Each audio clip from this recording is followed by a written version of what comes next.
ठीक है, देखो ध्यान से। तो इसमें x है, फिर y है और फिर नंबर है। इसमें इस x के बाद क्या आ गया तुम्हारे पास, बराबर आ गया डायरेक्ट। तो क्या करो, इस समीकरण को इसकी तरीके से लिख लो पहले। ठीक, तो ये समीकरण नंबर 1 तो होगी तुम्हारे पास, इसको लिख लो इसके तरीके से। तो क्या करा हमने, 9x, फिर y इधर आ गया बराबर के इधर, बराबर के इधर हो गया तो माइनस का 2y, और फिर इसको भी इधर ले आओ तो ये हो गया प्लस का, नहीं प्लस का इधर जाएगा तो माइनस का 7 बराबर 0। ये नहीं आपके पास दो समीकरण है।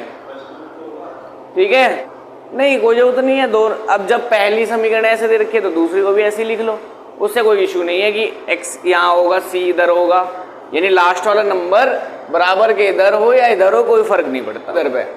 तो ये समीकरण इसकी तरीके से लिख लिया हमने, यानी हमारे पास समीकरण क्या आ गई, 3x माइनस 5y और माइनस 4 बराबर 0, समीकरण नंबर 1, और 9x माइनस का 2y माइनस 7 बराबर 0, समीकरण नंबर 2। अब तुम ये बताओ, इसमें पहला तरीका क्या था, फर्स्ट स्टेप क्या था, आप लोग किसी एक चर को समान करना है। करो, किसको समान करते हो, या तो देखो अगर तुम x को सेम करते हो तो यहाँ 3 से ही तो गुणा करनी पड़ेगी तुम्हें, तो सेम हो जाएगा। अच्छा, इधर y को अगर सेम करना चाहोगे तो y नहीं होगा, ऐसा तो नहीं है कि नहीं होगा, y भी हो जाएगा। देखो कैसे होगा, 2 की गुणा कर दो ऊपर और 5 की गुणा कर दो नीचे, तो यहाँ क्या आ जाएगा, 2 पंजे 10y, और यहाँ भी हो जाएगा 2 पंजे 10y। आगे बात समझ में। तो ऐसा है ही नहीं कि हम किसी चर को सेम नहीं कर सकते। जब ऐसा ना हो, जब ऐसा हो तुम्हारे पास कि भाई इसमें भी किसी नंबर से 5 नहीं होगा, इसमें भी 5 नहीं होगा, तो काम करो, इसकी इसमें कर दो, इसकी इसमें कर दो, होगी बराबर कर दो। अब क्या करना है तुम्हें, तुमने क्या करा, इसमें 3 से गुणा कर दी, तो 3 से गुणा करी इसमें, तो ये कितना हो गया 9x, ये कितना हो गया 15y, 3 से इसमें गुणा कर दी तो ये कितना हो गया 12 बराबर 0। इस वाली समीकरण को ऐसे उतार दो, 9x माइनस 2y माइनस 7 बराबर 0। अब क्या करना है, अब हमें इन दोनों को सॉल्व करना है, इन दोनों को विलोपन करना है। तो विलोपन करने के तरीके हमारे पास दो हैं, या तो हम इन्हें जोड़ दें या हम घटा दें। जोड़ने पर ये हो जाएगा 18, तो कोई फायदा तो है नहीं, तो हम माइनस करेंगे, हम यहाँ लिख देंगे घटाने पर। तो यहाँ पे माइनस कर दिया, यहाँ पर प्लस था तो माइनस कर दिया, यहाँ माइनस है तो प्लस कर दिया, यहाँ माइनस है तो प्लस किया। अब ये प्लस का है, ये माइनस का है, कैंसिल हो गया, ये माइनस और ये प्लस, तो माइनस प्लस क्या हो गया, माइनस हो गया। तो माइनस प्लस माइनस यानी 15 में से 2 गए तो कितना बच गया 13, y साइन क्या, हाँ देखो भाई दोबारा देखो यहाँ पर। तो हमने क्या कर दिया, इन दोनों समीकरण को बराबर कर दिया, और बराबर करने के बाद यहाँ पे मल्टीप्लाई करने पर बराबर आ गया। तो यहाँ पे घटाने पर 9 में से 9 कैंसिल हो गया, ये माइनस का ये प्लस का, तो 15 में से 2 गए तो बच गए 13, y साइन किसका आ गया माइनस का, ये माइनस और ये प्लस, ये माइनस है और ये प्लस है, यानी 12 में से 7 गए तो बच गए 5, वो भी किसके माइनस के। अब यहाँ से y का मान निकालना है, तो कैसे करोगे y का मान, कि माइनस 13y और ये पहुँचा उस तरफ तो ये हो गया प्लस में, ठीक है। तो y का मान कितना आ गया, y का मान आ गया 5 बटे में माइनस का 13, तो y की वैल्यू, ये माइनस ऊपर दे दो तो कितना आ रहा है, देखना y का मान सेम आ रहा है क्या।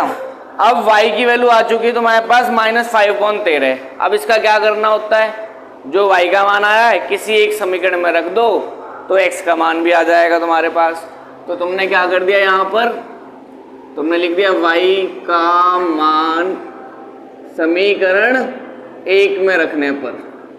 तो समीकरण 1 क्या है तुम्हारे पास, 3x माइनस 5y माइनस 4 बराबर 0, तो 3x माइनस 5 और y का मान देखो कितना है माइनस का, ठीक है, और माइनस 4 बराबर 0। तो देखो इसको सॉल्व कर लो थोड़ा सा। तो 3x और माइनस प्लस 25/13 और -4 बराबर 0। अब ये दोनों सॉल्व हो सकते हैं, इनको उधर ले जाओ। तो 3x बराबर ये पहुंचा उधर तो प्लस में हो गया, ये पहुंचा उधर तो माइनस में हो गया। ठीक है, अब कैसे सॉल्व करोगे? इसके अपॉन में 1 करके एलसीएम ले लो। तो ये हो गया 13 और इसमें इसकी मल्टीप्लाई कर -25। तो 3x इक्वल टू माइनस करो, कितना बचेगा यहाँ पे? 12 में से 5 गए तो बच गए 7 और 4 में से 2 गए बचे 2 और बटे में क्या चल रहा है? 13। अब इस x का मान निकालना है, तो ये 3 कहाँ जाएगा? तो x को रोका तो 27/13 और उसके पूरे के बटे में कितना आ गया? 3 आ गया। अब इसके बटे में तो ये है, इसके बटे में कुछ भी नहीं है। ठीक है, तो क्या हो गया यहाँ पर देखो, x बराबर में 27/13 और इसको उल्टा कर देते हैं तो 1/3। तो 3 एकम 3 और 3 नम 27। तो x की वैल्यू कितनी आ गई तुम्हारे पास? x की वैल्यू आ गई है तुम लोगों के पास 9 1 जा 9 अपॉन में 13 1 जा 13, 9/13 आ रही है। ठीक है, अब देखो तुम एक चीज और कर सकते थे, तुम यहां से भी काट सकते थे डायरेक्ट। 3 से इसको काट दो 9 बार, तो ये तरीके से बच जाओगे तुम लोग। यहाँ 3 से इसको काट सकते थे ना, क्योंकि आम बराबर अगर बराबर होती है तो यहाँ से वैल्यूज कट जाती है। बाकी अगर नहीं काटना चाहते तो इस तरीके से भी कर सकते हो। आगे बात समझ में? ठीक है, नोट करो इसे।